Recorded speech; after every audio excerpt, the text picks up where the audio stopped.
private plane on a few occasions, and they don't pack it out. You just get on and go. So that was good. The last time before that I was on a private plane, I've had an idea for a documentary film. I thought, wouldn't it be interesting to do a documentary on all the captains of Star Trek? Yeah. Yes. So I put it all together. I contacted everybody. Patrick Stewart was in England, and Kate McGrew was in New York, and Avery Brooks was in Princeton. You know, Avery Brooks is a one-year professor at Princeton. Are you aware of that? That Avery Brooks, our Avery, hello, weird Avery, is a tenured professor at one of the top Ivy League colleges, and his wife is a assistant dean at another great school. I don't remember.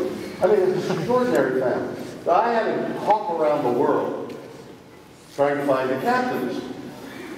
And there was no way I could fit it into the... I sold the idea to a company in Canada, and I was... Are you here? Yeah? We good? Anybody back there can't say no? Good.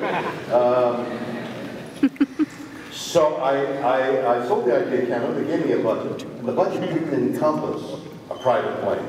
And I'm saying, hey, there is no way I can get through to London and New York and Princeton and Toronto and Los Angeles and wherever else I go around and be...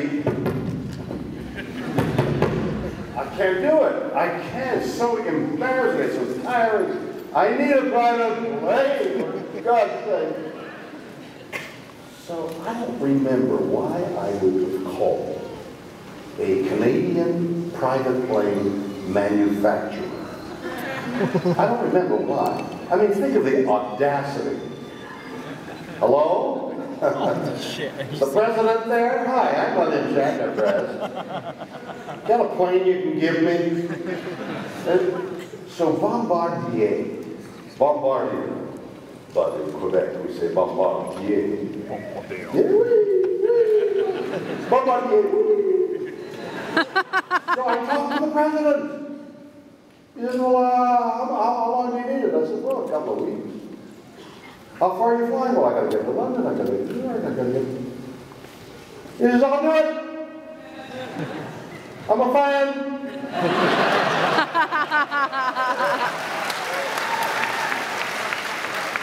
That's cool. He sends a giant, it's called the Global Express, giant private plane. Pick it up in Los Angeles. Fly to Toronto. Get off the airplane in Toronto while they top up the fuel tanks. And there is the president of Bombardier. It's dusk, sun is setting. I shake his hand. I said, thank you, God. Can't believe your generosity. I couldn't do this thing I'm calling the captains. I'm examining the life of all the five, and I think I'm going to be filming Chris Pine when I get back as the sixth captain. I'm going to have the 6 captains, and it's going to be called The Captains, and I'm going to look for themes and ideas. I don't want to necessarily talk about Star Trek, although it's part of the subject. I want to talk about them. And he says, oh, that sounds like a great idea. Do you know that I am an aeronautical engineer and became head of this company because of you?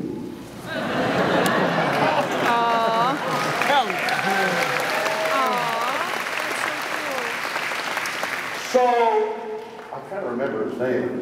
It's criminal that I can't remember his name. But then I'm having trouble remembering my own name. The president of Bombardier turns out to be a fan who lends me this giant private plane.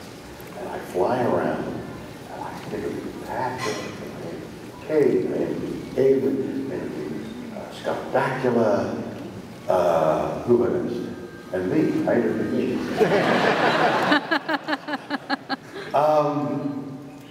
And I get it all together, 40 hours 40 hours of film. So then we started to struggle with it all together, what the themes were. So Monday, this is, 6 months ago, more, but finally got it all collated together basically. But I've been calling the two places in which I've sold this. It'll be on Epic's pay-per-view here in the late fall, and it'll be on Chorus, which is a cable in Canada in the late fall as well. So I've called them both in the last week and said, look, you've given me a contract for an hour-and-a-half show. There's so much material, so much stuff that is so good. It's at least a 3-hour show, if not 5 separate hours. I don't quite know what I should knit the themes together. God, loneliness, pleasure, background, all the themes together, like knit them together, or do it linearly, like captain, captain, captain. I don't quite know how to handle all this material. All I'm telling you guys is this just isn't an hour-and-a-half show. I'm waiting for word now whether they'll do 2 90-minute, 2-hour-and-a-half or more. So I'm waiting, like Monday. I'm hoping that they'll tell me, because I've got to get this film finished up. So that's a documentary that I'm working on that will be of such interest to you and to me too.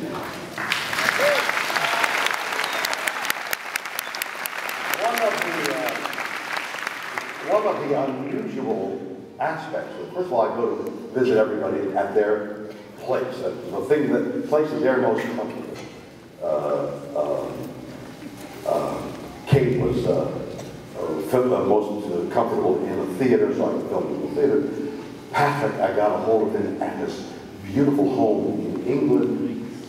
Scott Backfill, I came out to a riding stable where I ride, and we talked while on horse.